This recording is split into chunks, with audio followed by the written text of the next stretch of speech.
لہجہ۔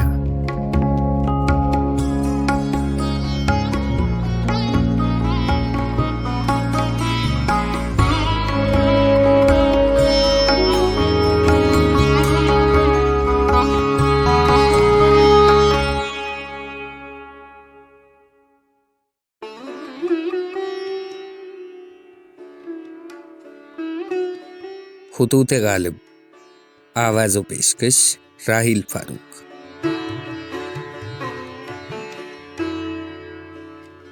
بنام ہرگوپال تفتہ۔ بھائی، تم سچ کہتے ہو کہ بہت مسودے اصلاح کے واسطے فراہم ہوئے ہیں، مگر یہ نہ سمجھنا کہ تمہارے ہی قصائد پڑے ہیں۔ نواب صاحب کی غزلیں بھی اسی طرح دھری ہوئی ہیں۔ برسات کا حال تمہیں معلوم ہے، اور یہ بھی تم جانتے ہو کہ میرا مکان گھر کا نہیں ہے، کرائے کی حویلی میں رہتا ہوں۔ جولائی سے مئی شروع ہوا، شہر میں سینکڑوں مکان گرے اور مئی کی نئی صورت۔ دن رات میں 2-4 بار برسے، اور ہر بار اس زور سے کہ ندی نالے بہہ نکلے۔ بالا خانے کا جو دالان میرے اٹھنے بیٹھنے، سونے جاگنے، جینے مرنے کا محل ہے، اگرچہ گرا نہیں لیکن چھت چھلنی ہو گئی۔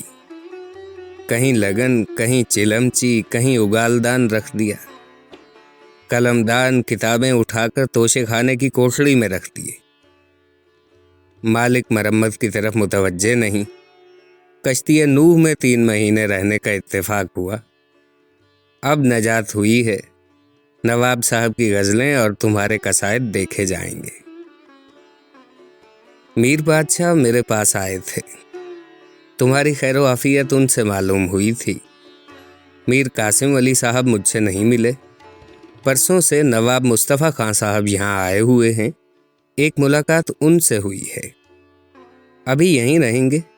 بیمار ہیں، احسن اللہ خان معالج ہیں، فسد ہو چکی ہے، جونکیں لگ چکی ہیں، اب مسحل کی فکر ہے۔ سوا اس کے سب طرح کی خیر و عافیت ہے۔ میں ناتواں بہت ہو گیا ہوں، گویا صاحب فراش ہوں۔ کوئی شخص نیا تکلف کی ملاقات کا آ جائے تو اٹھ بیٹھتا ہوں، ورنہ پڑا رہتا ہوں۔ لیٹے لیٹے خط لکھتا ہوں، لیٹے لیٹے مسودات دیکھتا ہوں۔ اللہ اللہ۔ غالب۔